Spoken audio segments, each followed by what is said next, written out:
Pastor Resve, seja muito bem-vindo ao nosso canal, ao Teologia, para conversarmos sobre a culto familiar, a importância do culto familiar, de ensinar a Bíblia para os nossos filhos, para as nossas esposas. Então, o meu desejo é que esse bate-papo sirva principalmente para me animar, para me encorajar, porque eu, infelizmente, e desde já confesso, eu negligencio muito essa questão. Então, o meu desejo é que esse tempo de conversa sirva para me animar, para me encorajar, para Amém. Amém. me dar lapada, né? Mas também sirva para os irmãos que estão nos assistindo também sejam encorajados por esse tempo de conversa. Então, seja muito bem-vindo. Deus nos abençoe nesse Amém. tempo de Muito conversa. obrigado. Amém. Muito obrigado. É sempre um prazer conversar contigo. Você sabe do carinho que eu tenho por você e por sua família. É uma alegria enorme poder tanto revê-lo, como, obviamente, fazer aquilo que a gente mais gosta, né? Que é servir a Deus, edificar o povo do Senhor. Espero que seja um tempo edificante. Massa, massa. Para quem não sabe, o pastor Rezive, ele é filho do pastor Nilson, que já está com Cristo. O pastor Exato. Nilson, ele foi discipulador do obreiro que veio aqui para Uruguaiana, para a fronteira, para evangelizar os militares, e eu sou fruto desse ministério que foi começado pelo Matheus Bueno. Então, eu quero aqui deixar um abraço para o Matheus Bueno e dizer que os nossos laços, né, já vem desde muito tempo. Então, é uma alegria conversar contigo também. E tu sabe o quanto eu admiro o teu ministério, o que tu tens feito e também essa história, né, que Deus, na sua graça e misericórdia, fez com que as nossas histórias se conectassem de tal forma que a Isso. gente olha para a graça de Deus e não tem como explicar, senão, não, foi Deus quem fez essas coisas acontecerem desse jeito. Isso é muito legal, né? Ver o povo de Deus espalhado por vários locais e, no final das contas, apesar de nós vermos o mundo grande, ele acaba sendo pequeno também, Pequeno. né? Inclusive, minha mãe estava com o Matheus na semana passada em Brasília e Olha ela aí, não tinha programado para encontrar ele lá. que Então, massa, assim, coisas legais que o Senhor nos proporciona. que joia, muito bom. Pastor Rezive, eu sei que da última vez que nós conversamos, nós falamos sobre o assunto sobre ser filho de pastor. E aí tinha a irmã Exato. Raquel, a esposa do pastor Uhum. Inácio, estava conosco. Eu acho que isso já tem quase 3 anos já, nossa Já última faz um tempinho. conversa. E com o passar do tempo nós fomos desenvolvendo nosso ministério, né? Você foi pastorear a congregação do Passaré, eu vim para o Rio Grande do Sul. Uhum. E aí eu lembro Uhum. que tu estavas num processo de plantação, estava na tua garagem, e aí teve todo um processo de mudança. Aí eu gostaria que tu contasse um pouco para nós sobre esse desenvolvimento do teu trabalho, do teu ministério, né? Como é que foi, como Deus abençoou todo esse processo. E só para nós introduzirmos aí, para que o pessoal lembre de ti e também saiba como Deus tem lhe usado no avanço do reino onde tu estás. Certo. Em 2018, eu vim aqui para cuidar da congregação do Passaré. Na época, eu estava num processo de plantação quase na divisa com o Piauí, mas ainda não havia tido nenhum fruto nesse processo de plantação, então houve a necessidade de um pastor aqui na cidade de Fortaleza, no bairro do Passaré, e na verdade era no bairro aqui vizinho, né, no bairro do Pamirim, que faz parte do Parque Dois Irmãos. E eu vim para cá e durante 5 anos a igreja congregou na minha casa. E nós orávamos para que Deus nos desse a condição de ter um Uhum. local próprio para congregar. Aqui no Brasil ainda, querendo ou não, é muito forte aquela ideia de que igreja só é igreja com prédio, né? Sim, Então, isso limita muito as pessoas que estão dispostas a ouvir. Então, elas vêm, tem o prédio, aí depois a gente ensina para elas que a igreja não é o prédio. A igreja são os crentes no Senhor Jesus Cristo que se reúnem em exato. qualquer local, né? Mas depois desse processo que nós estávamos orando, Deus nos concedeu a graça, foi um verdadeiro milagre, assim. Conseguimos um prédio já pronto. Deus nos proporcionou uma alegria de estarmos congregando hoje, né, nos reunindo nesse local. E nós fizemos o processo de emancipação. Então, nós comemoramos esse ano 3 anos desse processo de Hum. emancipação, onde a igreja se tornou independente, né, e tem crescido, graças a Deus. Como eu falei, esse processo de ter um local próprio facilita algumas demandas, como estudos bíblicos, Uhum. como o processo de compreensão de que ali tem, de fato, uma igreja funcionando e coisas do tipo. Então, nos últimos 2 anos, a gente saiu de 20 e poucos membros, hoje nós temos cerca de 60 Uau. membros, e isso demonstra a graça do Senhor atuando no nosso meio, Uhum. tão somente Ele, para a glória dele, e nós temos ficado felizes de poder servir aqui durante todo esse tempo. Graças a Deus, graças a Deus. E como é que foi, pastor, eu não sei se foi transição ou se foi essa iniciativa de começar a produzir conteúdos para incentivar e encorajar os irmãos no que se refere ao culto familiar, ao ensino bíblico dos filhos. Como é que foi essa percepção que tu tiveste de que deveria investir seu tempo para produzir, para incentivar, para encorajar os pais e os irmãos a cuidarem desta parte que eu posso dizer por mim mesmo que às vezes é bem negligenciado. Eu não vou dizer assim no geral, mas em algum nível é negligenciado essa parte com os filhos. Uhum. Ah, Começou porque eu e a Laísa, minha esposa, nós temos 4 filhos, né? A Ágata, a Eloá, o Abner e o Emanuel. E assim como você, nós tínhamos muita dificuldade no culto doméstico.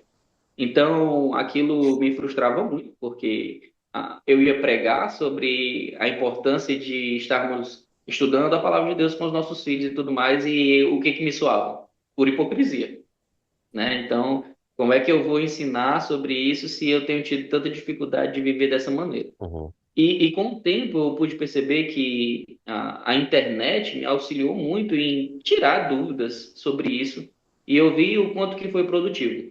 Eu confesso que há alguns anos atrás eu era muito resistente a essa possibilidade de colocar conteúdo na uhum, internet. Eu sou, apesar de não ser tão velho assim, eu me sinto meio homem das cavernas nessas questões, sabe? Então, não queria nem que a igreja tivesse um canal na internet, nem nada. Só que depois muitas pessoas foram conhecendo a palavra de Deus por meio do canal na igreja. Eu pensei assim, poxa, se tem me edificado, homens, por exemplo, como o pastor David Mer, uhum, que tem conteúdos incríveis nessa área, foram homens assim que me estimularam a, poxa, se nós temos a oportunidade de usar ferramentas para a glória de Deus, para que mais pessoas ouçam a sua palavra, para que mais pessoas saibam como aplicar isso nas suas famílias, por que não utilizá-lo?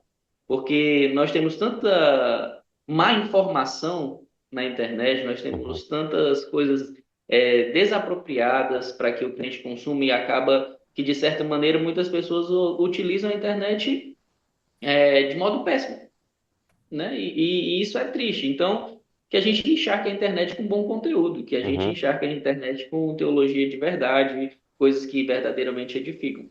Mas foi um processo desafiador para mim. Eu tenho muita facilidade de me relacionar com as pessoas, mas eu não tenho muita facilidade de me relacionar com a câmera. Então, foi um processo desafiador, mas eu creio que o objetivo, né, de edificar as pessoas, assim como eu fui edificado, e de auxiliar pessoas com filhos, assim como eu fui auxiliado no processo com os meus filhos, foi o principal motivador para isso. Uhum. Legal. E aí, qual é a importância que tu viste? Claro, todos nós sabemos da importância do culto familiar e do culto doméstico, mas por que que ele é tão essencial para as nossas famílias, né? Falando num sentido mais no grupo familiar nosso, né? Os pais, por que que é tão essencial para que os pais tenham comecem a ter a iniciativa de fazer esses cultos familiares dentro da casa deles? Eu creio que uma das maiores confusões que existem hoje em relação a essa questão do culto doméstico é que as crianças muitas vezes, infelizmente, são levadas a crer que cultuar a Deus só pode acontecer dentro do ambiente eclesiástico. Então, muitos pais acabam levando seus filhos uma vez por semana para se reunir junto à igreja, e lá essas crianças são expostas à palavra. Algumas igrejas têm ministério infantil, outras igrejas não têm ministério infantil. E as crianças são condicionadas a pensar assim, certo, culto ao Senhor é algo que acontece naquele dia, naquele horário e naquele local. Hum. E todo o resto da semana existe um desapego ao relacionamento com o Senhor, ao aprendizado com o Senhor. Então, para mim, é de suma importância para que a família compreenda que ser crente não é algo, não é um programa semanal. Ser crente é um programa de vida, Hum. né? É uma compreensão de que nós somos servos do Senhor Jesus, que nós vivemos para Ele 24 horas por dia, 7 dias por semana, e que cultuar a Ele não envolve apenas programações eclesiásticas, onde toda a igreja está reunida. Cultuar a Deus, como nós vemos lá na carta de Paulo aos Romanos, no capítulo 12, né? A nossa vida, nós Uhum. entregamos o nosso corpo em sacrifício vivo, porque isso demonstra que nós verdadeiramente temos um culto racional ao Senhor. Então, fazer o culto doméstico é mostrar para os meus filhos que nós não somos pessoas que separam um dia na semana para Uhum. servir ao Senhor. Nós servimos ao Senhor todos os dias. Perfeito. E é interessante o texto que tu mencionaste, porque eu acho que se os pais eles não incutirem na cabeça dos seus filhos que o nosso culto, ele é um culto diário e desde que a gente acorda até a hora que vai dormir e Uhum. 7 dias na semana, eu acho que isso falta na mente dos próprios pais, né? Sim, na maioria das vezes. Infelizmente, e aqui não, talvez não seja tão culpa, talvez, porque estão, talvez estão envolvidos demais no trabalho e envolvidos com muitas demandas, e aí entra a questão dos obstáculos, né, que todos nós Uhum. enfrentamos. Então, quais os principais obstáculos que se enfrenta, né, que os pais enfrentam, que as famílias enfrentam, para manter, né, primeiro para ter essa iniciativa, certo? Eu não consigo por causa disso, disso, disso, Uhum. e os obstáculos para manter a constância nessa prática. A, a maioria dos pais com quem eu converso é muito comum que eles digam assim: olha, a minha rotina não permite, eu não tenho tempo para fazer culto doméstico. Então, muitas vezes já começa com uma visão equivocada sobre o que é o culto doméstico. Então, a pessoa acha que ela precisa reproduzir dentro de casa ou em outro local aquilo que é feito como igreja, né, na reunião da igreja. E aí ela acha que vai precisar cantar 30 minutos de louvores ao Senhor, ela depois vai precisar ouvir uma exposição bíblica de 40 minutos ou Hum. coisa do tipo. Começa por aí. E aí, isso muitas vezes pode soar verdadeiro quando se fala de rotinas agitadas como são da maioria das famílias hoje. Mas, na verdade, é falta de prioridade. E não adianta a gente tentar começar o hábito do culto doméstico pensando que nós vamos nos reunir em casa 1 hora, 2 horas. Pode ser que um dia chegue ao ponto de haver um avivamento na sua família e que haja esse desejo por Uhum. passar tanto tempo lendo a Bíblia, meditando, orando e outras coisas. Mas a verdade é, a constância precisa ser estabelecida através de estabelecimento de prioridade. Então, as rotinas mais agitadas, pode ter certeza, que não é impossível de maneira nenhuma você tirar, começar ali com 10 minutos diários, por exemplo. Então a pessoa diz assim: mas só 10 minutos? 10 minutos é melhor do que nenhum minuto. Uhum. E aí, às vezes, a pessoa idealiza um culto doméstico onde ela vai passar um grande tempo estudando a palavra de Deus com seus filhos e tudo mais. E ela diz assim: não dá, na minha rotina isso não se encaixa. E ao invés de ela fazer 10 minutos de modo intencional, de modo recorrente, constante, ela prefere imaginar que só valeria a pena se fossem 2 horas, se fosse uma Uhum. hora e meia, se fosse 1 hora. Então, esse é o primeiro motivo. Mas existem outros motivos que são comumente citados. Por exemplo, a questão do pai não se sentir preparado. Eu não domino muito bem, eu não sou um teólogo, eu não sou um pastor, então eu não quero ensinar nenhuma coisa errada para os meus filhos. Isso eu deixo para o pastor, isso eu deixo Uhum. para o professor do Ministério Infantil. Também é uma outra visão que acaba limitando muitas pessoas de assumirem a sua responsabilidade na educação bíblica. tem os desafios quanto à adaptação das crianças na compreensão sobre a importância desse momento. Então, naturalmente, as crianças vão ficar inquietas no começo, elas não vão entender muito bem, e nós vamos precisar utilizar de mecanismos de auxílio para as crianças, para que elas Uhum. compreendam que aquilo é um momento importante, que aquilo ali faz parte da vida do crente. Então, muitas são as motivações que levam as pessoas a acharem que o culto doméstico não é para elas. Mas isso não é verdade. Na verdade, a gente olha para, por exemplo, Deuteronômio capítulo 6 e nós vemos que o culto doméstico, né, o processo de ensinar a Bíblia para os seus filhos, o discipulado, começa quando a palavra está no meu coração. Hum. Então, o Senhor vai dizer, né, essa palavra que eu te ordeno estará no teu coração, e aí ele vai falar, tu as inculcarás aos teus Uhum. filhos. E esse processo, muitas vezes, demonstra que os pais não têm a disposição de ter a palavra no coração, de estudar, de meditar, e isso, obviamente, torna tudo muito mais difícil. E aí, como é que a gente pode encorajar esses pais? Falaste a questão do preparo, né? Eu não tenho preparo, Uhum. o pastor ensina isso, mas como a gente pode encorajar esses pais de que eles não precisam ter um conhecimento teológico tão profundo, né, como um pastor, como um teólogo, mas que o que ele sabe, né, ele pode passar para os seus filhos, abrindo a Bíblia, lendo a Bíblia com ele, um versículo, tentando. Que tipo de encorajamento nós daríamos para um pai assim? A primeira coisa que eu costumo dizer quando um pai ele tem medo, né, de não ter capacidade de ensinar o seu filho, é que Deus não nos chama, não nos ordena a fazer nada que nós não sejamos capazes de cumprir. Isso não significa dizer que não haverá necessidade de dedicação a esse processo.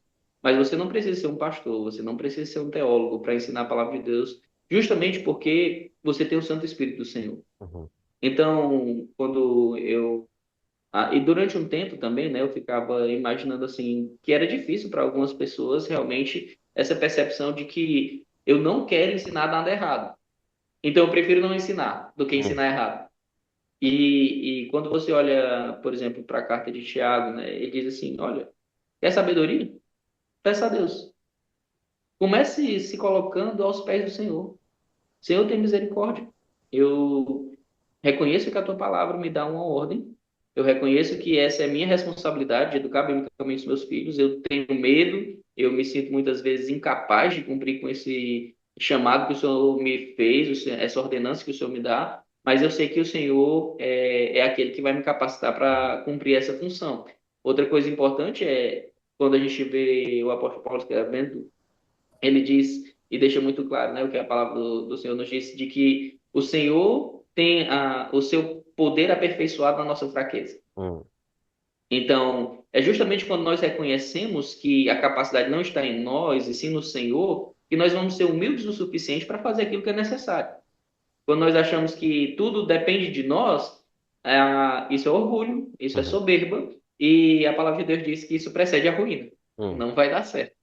Então, comece com coisas simples. Um incentivo é, se você está numa igreja que é bíblica, você vai ter um pastor que vai ensinar a palavra. Uhum. Então, ele vai abrir as escrituras, ele vai ler um texto, ele vai explicar esse texto, ele vai fazer aplicações desse texto. E você está lá, ouvindo a palavra. Aí você pode o quê? Tome nota, faça anotação sobre o que, que o texto diz, o que você aprendeu sobre ele, o modo como você pode aplicar aquilo, e leve para a semana o mesmo texto. E Uhum. aí talvez alguma pessoa diga assim, não, mas já escutaram uma vez. Não importa. Escutem 7 vezes na semana o mesmo texto e isso vai edificar. Começar por aquilo que é mais simples é algo que traz muito mais encorajamento, porque você já sabe que está certo. Uhum. Se o processo é pensar que eu não tenho capacidade, e você congrega em um local, é porque você acredita que o pastor tem a mínima capacidade de lhe ensinar biblicamente. Uhum. Então, você vai lá, viu ele explicando a palavra de Deus, você toma nota, você demonstra assim que você está sendo humilde em reconhecer que a palavra de Deus está sendo exposta e que você vai aprender por meio dela e você vai transmitir para os seus filhos, quantas vezes forem necessárias. Então, você ora as escrituras, você lê as escrituras e isso vai te deixando cada vez mais confiante de que não é na sua própria força que você vai ensinar seu filho, mas sim na dependência do Senhor por meio da ação do Santo Espírito, né? Perfeito. Tá bem, pastor. Agora, deixa eu perguntar uma coisa para o senhor. Por que nós não devemos deixar todo o ensino bíblico das crianças para o ministério infantil da igreja? Porque às vezes acontece dos pais dizer assim, não, eu não ensino porque ele já aprende na escolinha dominical, ele já aprende no culto infantil, ele já aprende no sábado, quando ele vai lá para o tempo de criança, para o OANSE ou outro tipo de programação que tem para as crianças. Por que nós, os pais, não devemos deixar tudo a cargo da igreja, mas também devemos pegar um pouco dessa responsabilidade, que talvez seja a maior responsabilidade, de ensinar os nossos filhos? Minha resposta para isso é até um pouco polêmica, porque quando algum pai chega para mim buscando conhecer a nossa igreja e tudo mais, e ele fala muito sobre o ministério infantil da nossa igreja, sendo bem sincero, eu fico com 2, 3, 4 pés atrás, porque muitas vezes se fala assim, não, eu estou buscando uma igreja que valorize o ensino bíblico para as crianças e tudo mais, e quando essa realmente é a motivação, está tudo tranquilo. Mas o que eu percebo é que muitas vezes os pais dizem assim, eu vou escolher aquela igreja porque aquela igreja tem um ministério infantil pujante e tudo mais, não porque ele pensa sobre a importância de as crianças estudar as escrituras, mas porque ele pensa em terceirizar essa responsabilidade que é dele. Então, ele diz assim, olha, eu gostei da igreja porque eu vejo que vocês não desprezam o ensino bíblico para as crianças, eu vejo que vocês incentivam, estimulam de diversas maneiras diferentes, em momentos diferentes, então aqui eu me sinto seguro para estar com meu filho. E aí eu costumo fazer perguntas como, e se não tivesse ministério infantil? Se seu filho ficaria então desassistido do conteúdo bíblico? Seu filho não teria acesso ao ensino das escrituras por conta disso? E quando a gente olha para essa questão, é triste perceber que a terceirização dessa responsabilidade que o Senhor nos dá é mais comum do que nós gostaríamos.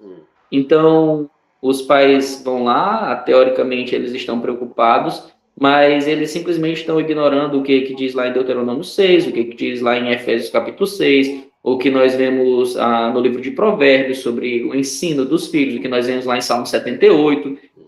Então, é triste perceber que essa terceirização é tão comum assim, e acaba que é mais fácil os pais acharem que a responsabilidade é da igreja do que a responsabilidade ser deles. Então, a partir do momento que há um descompasso aí em relação ao que a Bíblia afirma ser a responsabilidade dos pais, as pessoas não somente pensam em ministério infantil na igreja como algo de complementação. Pensa-se em ministério infantil da igreja como uma fonte primária de ensino bíblico para as crianças. Isso é um erro crasso, um erro grotesco, não deveria acontecer. Então, a igreja, ela tem suas responsabilidades para com todos os seus integrantes, e não exclui a sua responsabilidade com as crianças.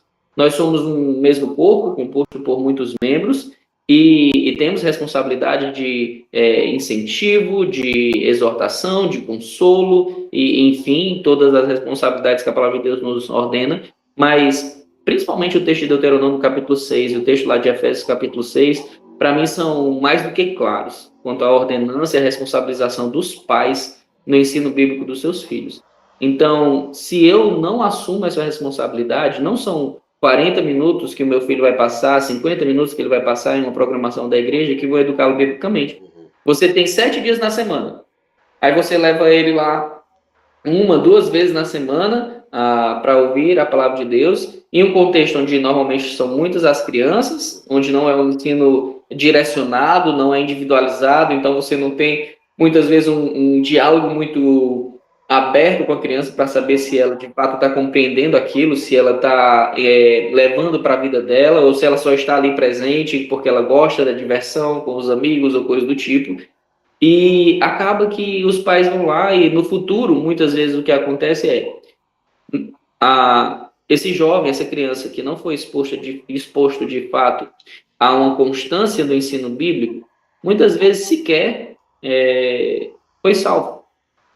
E aí vai para alguns ambientes e demonstra que nunca foi salvo, demonstra que nunca compreendeu o evangelho, e o pai se pega surpreso dizendo assim: eu não entendo.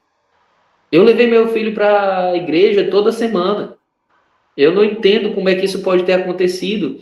Ele ia lá para as programações como EBD, ele ia lá para como programas como o Ânsia, EBEC ou coisa do tipo. Eu não entendo como ele não se deixou de fato, né, levar pelo que a palavra de Deus diz. E tudo isso muitas vezes está na falta de acompanhamento dos pais. Eles só tomaram conhecimento naquele momento que o filho não havia compreendido o evangelho. Mas se em outro momento eles tivessem um acompanhamento próximo de ensino bíblico, de exortação bíblica, de encorajamento com seus filhos dentro do lar, de modo mais constante, de modo diário, ele talvez já tivesse dado conta de que o filho ainda não havia compreendido o evangelho. E como você bem falou, né? A fé vem pelo ouvir e ouvir a palavra de Deus. Então, é triste, mas é uma realidade muito comum, onde os pais terceirizam a sua responsabilidade, colocam sobre a igreja. Fico feliz que ainda tem a igreja para poder ensinar a Bíblia para as crianças. Mas é muito triste quando o único canto onde essa criança ouve a palavra de Deus é no momento de reunião eclesiástica. É realmente de cortar o coração. Aí deixa eu te perguntar uma coisa, né, quanto à responsabilidade da igreja nesse sentido. Uhum. Se a igreja, por exemplo, ela não consegue identificar que os pais elas estão ensinando seus filhos, o que seria interessante fazer? Chamar a Uhum. atenção dos pais e tentá-los incentivar, encorajar a fazer isso, chamando-os à responsabilidade, Uhum. ou trazer a criança ou o adolescente para um discipulado. Porque eu lembro que há um tempo atrás eu estava discipulando um rapazinho em um dos meus ministérios, e aí uma das irmãs da igreja, ela perguntou para mim: pastor, por que que o pai não está discipulando esse menino? Uhum. Então, e aí eu fiquei assim, bom, foi o pai que pediu para que eu discipulasse ele. Né? Uhum. Naquela época eu entendia que se o pai ali não estava conseguindo, o adolescente ele tinha que de alguma forma ser ensinado a crescer em alguns aspectos. Então, nesse sentido, o papel da igreja, do pastor ou das pessoas que estão vendo essa deficiência, é necessário chamar a atenção dos pais ou, né, e trazer a criança ou adolescente para ter um estudo um pouco mais profundo. É totalmente necessário a exortação dos pais. Porque a partir do momento que eu compreendo que a educação bíblica dos meus filhos é uma ordem, o descumprimento dessa ordem é pecado. E às vezes não se leva a sério dessa maneira. Então, é porque eles não valorizam muito isso e tudo mais. Existe um processo de crescimento e maturidade espiritual. Isso é um fato. Então, eu não devo pegar um casal que chegou agora no Evangelho, que foi convertido agora pelo Senhor, e esperar deles uma grande maturidade espiritual e uma grande compreensão sobre a responsabilidade. Mas isso não significa dizer que você não vai instruí-los dentro dessa realidade, de que Deus ordena que os pais são responsáveis pela educação bíblica dos seus filhos. Enquanto isso é feito, enquanto os pais são treinados, enquanto os pais são estimulados a cumprirem com a sua responsabilidade, a igreja tem um papel fundamental no processo de amparo. Então, quando nós olhamos para as cartas de Paulo, né, no que diz respeito às funções da igreja, é muito nítido que é um processo de mão dupla. Nós tanto servimos como somos servidos, nós encorajamos e somos encorajados, nós exortamos e somos exortados, e isso inclui as crianças também. Então, às vezes eu tenho um pouco de preocupação quando eu escuto a palavra discipulado, e esse discipulado é entendido apenas como um curso. E às vezes você disse assim, né? Por que que o pai não está discipulando? E aí eu tive que discipular. Não é, eu não acho que deveria ser feita essa distinção de quem está discipulando, porque não deveria ser só uma pessoa discipulando. O processo discipulado é um processo intencional que pode incluir cursos e estudos bíblicos, mas que diz muito mais respeito a uma igreja onde os membros compreendem a sua responsabilidade para com os outros. Então, a visão clara que a Bíblia nos traz e que nem sempre, ou na maioria das vezes, não é cumprida, é que discipulado é aproveitar as oportunidades que Deus nos dá para que eu possa mostrar para o meu irmão o que a Bíblia nos ensina a fazer naquela situação. E eu não preciso de um dia marcado, de uma hora marcada para que esse discipulado aconteça. E aí, se eu só penso em discipulado neste contexto, onde é um evento marcado, um dia X, no horário X, eu limito as possibilidades. Quando eu pego um jovem com seu pai, eu, enquanto pastor, e vou passear com eles, vou fazer uma pescaria, são ótimas oportunidades para eu estar discipulando eles. Eles vão me ver no trânsito, por exemplo. Então, olha como o pastor reage a um cara que fechou ele no trânsito. Olha como ele reage quanto ao seu desejo de controlar sua impaciência no trânsito. Estou dando aqui só um exemplo por cima, mas é exatamente o que o texto lá de Deuteronômio capítulo 6 fala. O processo de discipulado do seu filho, de ensino bíblico do seu filho, ele se dá não apenas em um momento específico. Existe um momento que você separa dentro da sua rotina para cultuar ali o culto doméstico, mas o discipulado é diário e durante todo o dia. Então, por isso que eu digo que os pais não deveriam ter medo de fazer um culto doméstico de 10 minutos. Eles deveriam ter medo de não aproveitar as oportunidades durante o dia de discipular. Porque se eu tenho 10 minutos onde eu leio uma passagem bíblica, medito nessa passagem bíblica, canto um louvor ao Senhor, mas durante o dia, quando eu vou deixar os meus filhos em um determinado local, quando eu estou dirigindo, quando eu estou fazendo compras, quando eu estou prestando um serviço, ou quando eu estou recebendo o serviço de alguém, eu aproveito cada uma daquelas situações para mostrar como o crente se porta ali à luz das Escrituras, isso é muito mais efetivo do que você pensar que vai sentar 2 horas com o seu filho e vai passar um sermão lá que muitas vezes ele não vai estar nem prestando atenção. Então, nós precisamos sim exortar os pais a cumprirem a sua responsabilidade. E a igreja deve ser o instrumento que Deus vai utilizar para fortalecer os pais, encorajar os pais. E quando os pais falham nesse processo, ser também um instrumento de ensino para os seus filhos, quando eles não estão recebendo esse ensinamento dentro do seu lar. Então, eu não creio que é uma coisa ou outra. Eu creio que são as duas coisas ao mesmo tempo. Ok. Uma coisa anda de mão dada com a outra. Totalmente. Eu entendo. Agora, vamos falar sobre práticas, pastor, do culto doméstico. Eu sei que tem um livro do David Mack, que ele traz, acho que é 101 formas de... criativas de culto doméstico. Tá aqui. Esse livro é excelente. E aí eu comprei para tentar me ajudar, mas eu ainda não o li. Mas assim,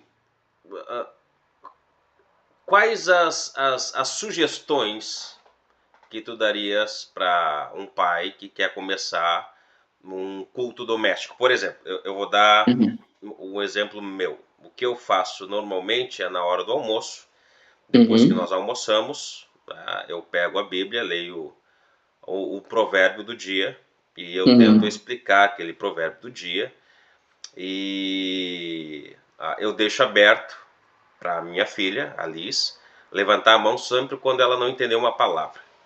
Certo. E aí quando ela não entende uma palavra, ela levanta a mão, quietinha, aí eu paro a leitura, pergunto a ela o que foi, ela pergunta: o que são veredas, papai? É caminho, né? Papai, o que são passos rápidos? São pessoas que fazem as coisas de forma ligeira, né? Querem fazer com avidez. E aí eu vou parando e vou explicando. E aí a gente leva ali mais ou menos, né, entre a leitura e as pausas e a explicação, mais ou menos isso, 10 minutos. Enquanto isso, Valéria está ali comigo, né, tomamos um cafezinho depois do almoço. Isso poderia ser um culto doméstico? Isso é um culto doméstico. Então, quais outras sugestões, por exemplo? Vamos separar um momento aqui do dia, às 18 horas, eu vou pegar o violão, vou cantar uma música, vou abrir a Bíblia dela, infantil, vou ler a história, vou explicar o que é a história, vou tentar trazer implicações e aplicações para que ela entenda. A minha esposa está ali, também está ajudando.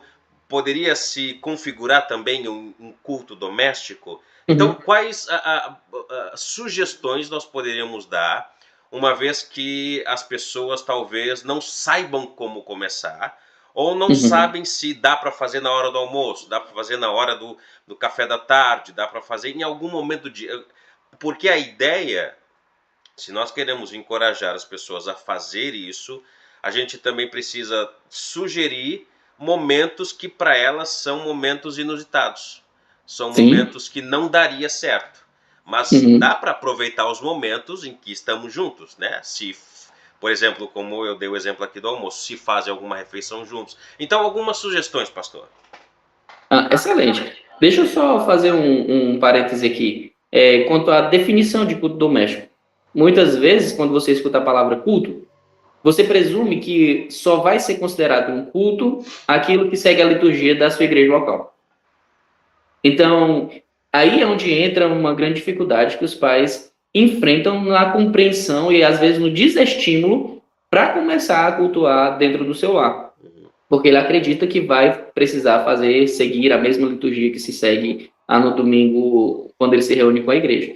Então, culto doméstico nada mais é do que um momento intencional onde a família se reúne para ouvir a palavra de Deus, meditar na palavra de Deus, louvar o Senhor e pensar em como a palavra de Deus os orienta para viver no seu dia a dia. Isso pode ser feito de tantas e tantas maneiras. O livro que você citou, né, é um livro muito bom. Eu gosto muito dos materiais do pastor David Mack, da Carol, e eles vão dar lá 101 ideias de coisas que você pode fazer no seu culto doméstico. E quando você não conhece até o que é o culto doméstico, e você vai ler aquele livro ali, você diz, então, eu posso fazer isso no culto doméstico, eu posso fazer aquilo no culto doméstico, e parece, num certo ponto, até um absurdo, Uhum. porque você não está acostumado a pensar em um culto como um momento descontraído, onde a família está reunida. Pode ser no café da manhã, pode ser no almoço, pode ser no jantar. Sempre eu vou indicar, faça um momento em que, de maneira geral, todos os membros da família estão presentes. Essa é a principal ideia. Então, vai se adaptar aí de família para família. Mas comece com o básico. Você citou, né? Eu li um provérbio, expliquei para minha filha, deixei aberto para que se ela tivesse alguma dúvida eu respondesse. E isso é de uma preciosidade gigantesca. E aí, eu não sei se foi o seu caso, meu irmão, mas comigo, eu durante muito tempo fiquei frustrado e falhei com os meus filhos justamente por conta de eu sou pastor. Eu não posso oferecer tão pouca coisa para o meu filho. Então, se eu, como pastor, vou lá e eu pego apenas um versículo para explicar, apenas uma música, apenas uma oração, eu não estou cumprindo bem o meu papel. Aí o que acontecia? Nem isso eu fazia. E quão bobo nós somos, né? É muito mais importante você estar com seu filho em qualquer, e eu digo, em qualquer momento do dia, em qualquer local, mas você demonstrar para ele que intencionalmente vocês vão ali meditar na palavra de Deus. Vocês vão pensar no que o Senhor quer de vocês. Porque é conhecendo ao Senhor que nós vamos entender o que ele quer que nós pensemos, o que nós façamos, o que nós sintamos. Então, é no processo de conhecimento de Deus que nós somos transformados. Porque nós conhecemos o seu caráter, nós conhecemos a sua vontade, nós vamos nos adequarmos àquilo que ele é, para que nós sejamos ali uma boa representação de quem Jesus Cristo é em nós. Então, exemplos práticos disso. Chega na mesa, como você falou, no café da manhã, no almoço, na janta, com a sua família, lê um texto. Como eu falei anteriormente, eu não tenho capacitação. Pega o texto que o pastor explicou no domingo. Uhum. Faz coisas diferentes com o mesmo texto. Então, na segunda-feira, eu vou buscar meditar naquela palavra, lendo e explicando o que o pastor explicou. Na terça-feira eu vou memorizar um versículo que talvez tenha sido predominante naquela passagem. Na quarta-feira eu vou fazer um processo de oração à luz das Escrituras. Então, infelizmente não é tão ensinado, né, para algumas pessoas o processo de orar as Escrituras, mas você pode buscar no texto atributos de Deus para louvá-lo por meio da oração. Você pode buscar no texto motivos pelos quais você deve confessar seus pecados. Então, Deus ordena que faça uma coisa que você não está fazendo. Então, Senhor, me perdoa porque eu não estou fazendo isso, me ajuda a fazer. Ou então, Senhor, me perdoa porque eu estou fazendo o que o Senhor disse para eu não fazer. Confissão. Você pode orar as Escrituras agradecendo a Deus pelo modo como Ele tem operado na sua vida, na vida da sua família, na vida da sua igreja. Você pode interceder pelos seus irmãos à luz daquele texto.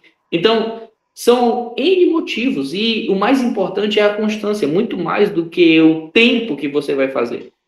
Porque quanto mais constância você tiver, mais forte vai ser o hábito. E o hábito leva à compreensão de que aquilo faz parte da nossa vida, que aquilo é uma prioridade. Por exemplo, você todo dia come, Uhum.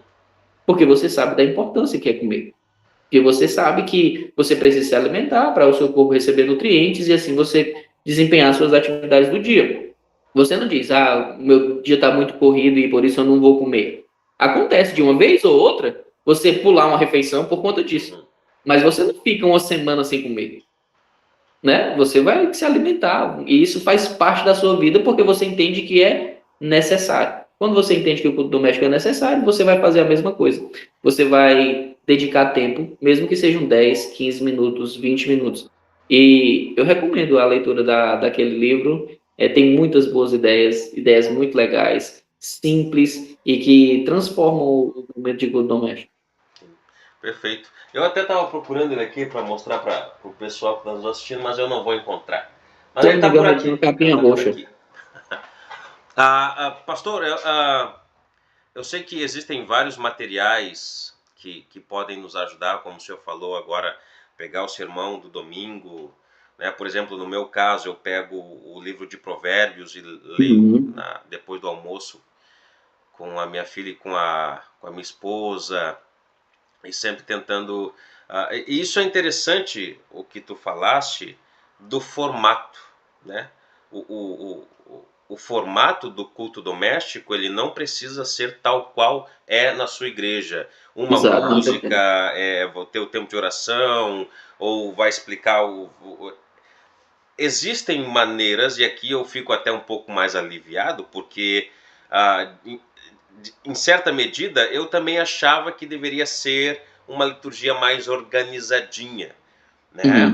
Mas ouvindo aqui o senhor, então, de certa forma eu tento fazer isso diariamente. Às Uhum. vezes minha Valéria, minha esposa, precisa dar um puxãozinho de orelha. Meu bem, não vai ler hoje? Aí opa, eu preciso fazer isso. Até às Sim. vezes a própria Liz, né? Papai, vamos ler hoje. Então, a gente precisa disso para manter a constância, né? São gatilhos. Tem muito usado essa palavra gatilho, né? Mas são incentivos que a Uhum. gente tem ali, né? Para lembrar e para dizer, não, eu preciso cumprir isso aqui eu não sei se tu já ouviste também isso, mas existem há pastores bem antigos que ensinavam que o culto doméstico deveria ser assim, né, engessado. Tem que ter a música, o cantor cristão, tem que ter a oração, tem que ter a pregação, mas quando a gente Uhum. traz essa versatilidade, se é assim eu posso dizer, para o Uhum. culto doméstico, isso deixa mais fácil de se Uhum. fazer do que aquele programa já engessado. Por exemplo, um Uhum. pai pode chegar e dizer: eu não sei tocar violão, eu não sei cantar, né? Eu não tenho um cantor cristão aqui em casa para cantar. Eu não estou dizendo que isso não pode ser usado, sim, mas para aqueles que não têm talvez o costume de fazer, entender que há outras formas de fazer o culto doméstico, pode ser um incentivo para começar, né? Uhum. E pensando nessa questão de material, pastor, eu tenho lido eu não sei se tu conheces esse livro, A Idade da Oportunidade, né? Um Uhum. outro livro interessante. É mais Excelente. para o foco adolescente e tal, mas quando eu e a minha esposa lemos 2 vezes na semana juntos, a gente percebe que, rapaz, isso aqui não poderia ser usado também com a nossa filha. Porque há Uhum. muitas coisas aqui que. Então, o que, que a gente faz? A gente tenta pegar algumas ideias que o autor traz para colocar dentro do nosso momento. Então, quais sugestões de material que o senhor daria para as pessoas que estão pensando em começar e talvez queiram outros tipos de maneiras de fazer isso? Ah, uma coisa importante sobre materiais é que a gente precisa ter um cuidado da seguinte maneira: não é porque o material tem densidade teológica, que ele é de qualidade, que ele vai ser de fácil aplicação. Uhum. Então, muitas vezes há um processo de frustração justamente por conta disso. Você vai lá, eu respeito todos os pastores que acreditam que só pode ser considerado culto doméstico se seguir a mesma liturgia do culto congregacional, mas eu discordo dessa visão. Mas o que acontecia, por exemplo, se tornou muito difícil para mim manter a constância que eu deveria ter enquanto eu tentei fazer isso. Então, imagine só, eu sou pastor, você é pastor. Quando eu vou expor a palavra de Deus, certo? O que eu faço lá? Eu tenho um processo de estudo daquela passagem. Eu tenho um processo de pensar em ilustrações a respeito de como eu posso explicar melhor aquela passagem. Existe um processo de dependência do Senhor, clamando ao Senhor que me auxilie no processo de instrução. Se eu, como pastor, for fazer o mesmo processo de preparação de um esboço, né, de uma mensagem bíblica que eu vou expor para a minha igreja, todos os dias para fazer com os meus filhos, a probabilidade de eu não fazer nenhum dia é gigantesca. Então, o uso de materiais é muito útil, mas eu faço aqui um adendo. Durante um tempo, eu tentei usar alguns materiais devocionais com a minha família, só que os meus filhos são pequenos ainda, né? Então, estão entre 0 anos, o Emanuel tem apenas 9, 10 meses, alguma coisa assim, e a Agatha, que é a mais velha, tem 6 anos. E quando nós olhamos para esse processo, às vezes a gente queria usar materiais devocionais que foram feitos para adultos. Uhum. Não é que o que está sendo dito lá está errado, não é que o processo de estudo bíblico que vem naquele devocional seja incorreto de maneira nenhuma, mas a aplicabilidade no culto doméstico precisa estar adequado àquilo que você vai ver como rotina para quem está ouvindo. Assim como nós pensamos no nosso público quando nós vamos expor as escrituras, sobre as ilustrações adequadas, as ilustrações que eu dava no interior do Ceará, na divisa com o Piauí, são diferentes das ilustrações que eu uso aqui na capital. Uhum. E por que não seria diferente quando eu vou fazer isso com os meus filhos? Então, foi por isso que nós em casa começamos a desenvolver histórias, eu e a minha esposa, baseado no livro de Provérbios também. Então, nós pegávamos uma passagem bíblica e nós vimos assim, certo, o que essa passagem bíblica ensina? E eu e ela pensávamos em histórias que ilustravam aquilo ali. E a gente criava desenhos para mostrar para os nossos filhos e por meio daquela história ficava mais fácil ela compreender o ensino bíblico. Então, a gente lia as escrituras lá em Provérbios, nós memorizávamos os versículos de Provérbios e ilustrávamos o ensinamento do livro de Provérbios por meio de uma fábula. Então, eu desenvolvi essa fábula para que o meu filho compreenda mais facilmente, seja mais acessível à mente dele aquilo que está sendo dito na palavra de Deus. Entenda, a fábula não substitui a leitura bíblica, a fábula não vai substituir a memorização da palavra, mas a ilustração, o método pedagógico utilizado ali, facilita o meu filho de relembrar e aplicar aquilo que está sendo ensinado. E eu, assim, fico um pouco intrigado porque que alguns pastores são contra isso. Porque quando nós olhamos para o próprio Senhor Jesus, ele usava parábolas. Uhum. Por que Jesus poderia usar parábolas e nós não podemos usar outros tipos de literatura para ajudar a compreensão de um determinado princípio que o Senhor quer que a gente compreenda? Então, eu sinceramente não consigo entender, eu discordo dessa visão de que não se pode usar materiais desse tipo, mas eu creio que existem etapas diferentes.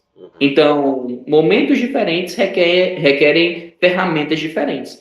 Livros como o que você acabou de citar, A Idade da Oportunidade, Pastoreando o Coração da Criança, outro livro assim excelente, vão te dar a base de compreensão da sua responsabilidade e mecanismos gerais de como você vai cumprir essa sua responsabilidade. Mas você precisa ver, dentro da sua família, baseado nas idades dos seus filhos, como aplicar esses princípios. E então a gente começou a fazer isso e a gente viu uma mudança absurda de como os nossos filhos viam as escrituras. Porque no nosso dia a dia, por exemplo, no livro de Provérbios, vai lá nos ensinar que o filho sábio ouve a instrução do seu pai, mas o escarnecedor não atende a repreensão, por exemplo. Aí eu escrevi uma história lá para o meu filho, que ele era o carneirinho desobediente e eu era o bode velho. E aí eu começava a explicar para ele lá que aquele carneirinho achava que ele não precisava de instrução, que ele podia fazer tudo sozinho e bababá, e que ele ia subir numa determinada montanha e que ele acabou caindo e se machucando, e depois ele percebeu que a instrução era uma demonstração de amor. Cara, o meu filho de 2 anos, o Abner, né, e o nome do carneirinho lá eu botei explicitamente, né, que era o Abner, ele depois disso ele começou se o papai fala, eu devo fazer. Porque ele foi mais lúdico para ele compreender. Ele memorizou o texto. Então, Provérbios 13:1, ele sabe. O filho sabe, ouve a instrução do seu pai, mas o escarnecedor não atende a repreensão. Mas agora ele tem um gancho intelectual, literário, para facilitar o relembrar disso. Outra coisa que a gente faz, todos os princípios que a gente utiliza no livro de Provérbios, a gente faz um link com o Evangelho.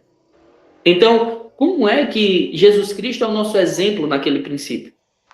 Então, a humildade, como Jesus Cristo é o nosso exemplo na humildade, na questão da submissão a Deus, né, no cumprimento da sua missão na terra, como Jesus é nosso exemplo disso. Os materiais, então, são auxiliadores para que eu possa, dentro de cada etapa da vida do meu filho, conseguir fazer isso. Se eu for lá e engessar tudo a um único modelo, muito provavelmente eu vou ter dificuldade de manter a constância, que é o mais importante. Sim, perfeito. Perfeito, pastor. Muito bom. Agora, antes de a gente partir para o final, eu gostaria que o senhor já introduziu a questão das fábulas, né? Dos desenhos, das ilustrações, e eu sei que o senhor desenvolveu, né, histórias, fábulas para ensinar as crianças como elas devem praticar a palavra de Deus e até mesmo de forma mais lúdica elas aprenderem a palavra de Deus. Eu gostaria que tu falasse um pouco sobre o desenvolvimento desse trabalho e falasse como foi aplicar com seus filhos esse trabalho. Certo. Esse material que nós publicamos, né? Ele, na verdade, era um material que a gente fez para os nossos filhos, para utilizar com eles. E a gente pegou as nossas dificuldades, vimos, de fato, o que nos impedia, em muitos termos, de realizar com constância o culto doméstico, e tudo aquilo que facilitava, que a gente ia, por tentativa e erro, tentando em casa, a gente foi introduzindo. Então, são 31 fábulas que a gente ilustrou lá naquele estilo aquarela, e isso prende já a atenção das crianças, porque eles gostam de ver as figuras e tudo mais. Cada uma dessas fábulas é feita baseada no livro de Provérbios, então um versículo ou alguns versículos que estão falando de determinado tema.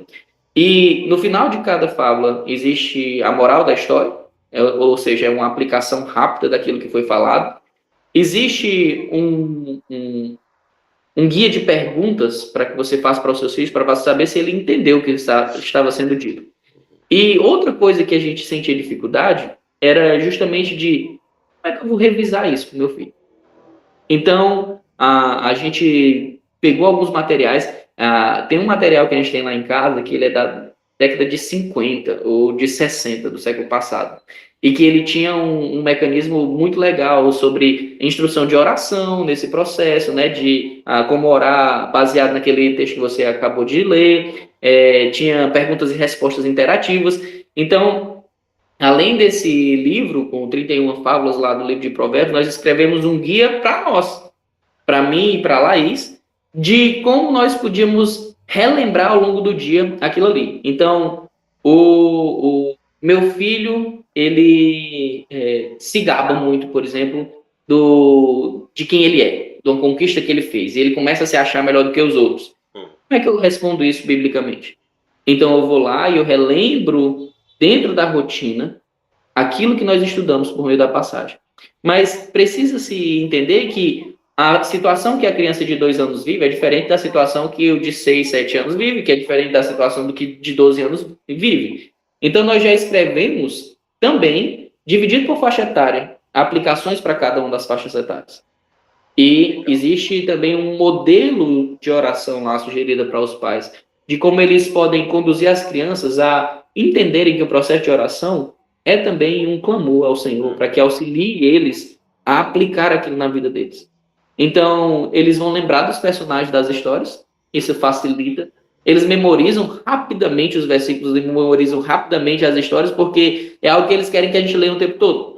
E você gasta 3 minutos, 4 minutos para ler uma historinha dessa e ler, reler, reler. E, além do mais, a gente ainda tem um audiobook com essas histórias. Então, você bota no carro e as crianças vão lá escutando vez após vez cada uma dessas histórias, e o princípio bíblico vai sendo consolidado na mente e no coração delas. Como você falou, né? A palavra de Deus diz que a fé vem pelo ouvir a palavra de Deus. Então, quanto mais tempo você expõe os seus filhos àquele determinado ensino, àquele princípio, mais fácil será.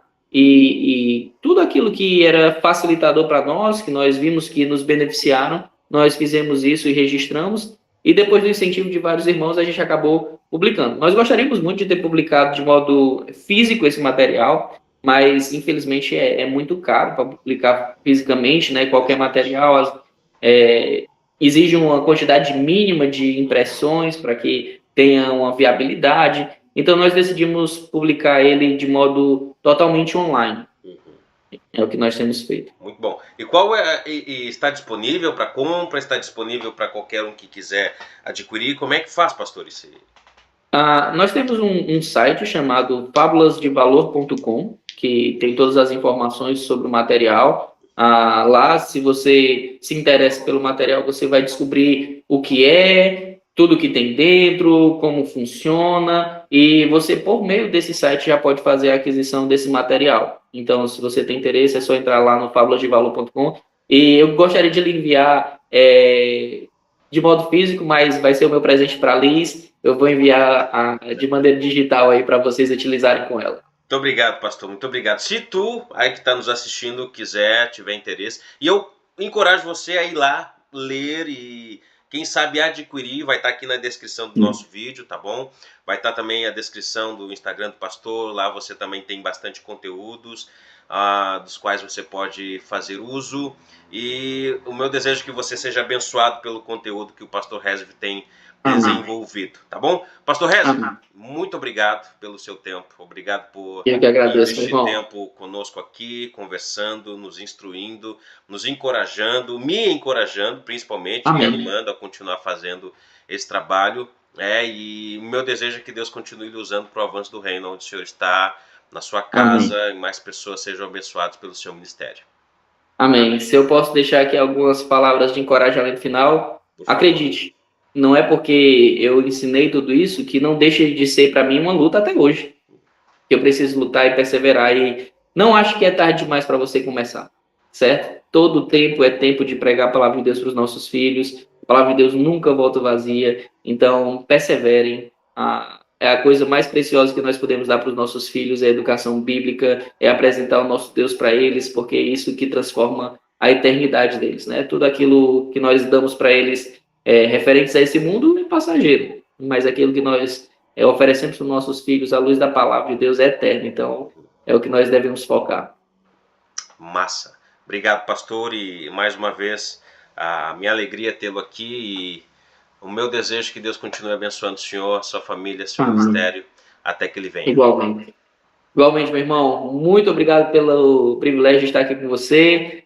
Que Deus abençoe grandemente você, a Valéria, a Liz, o trabalho de vocês aí em Uruguaiana. Que Deus fortaleça vocês e que sempre continue utilizando vocês para a glória dele.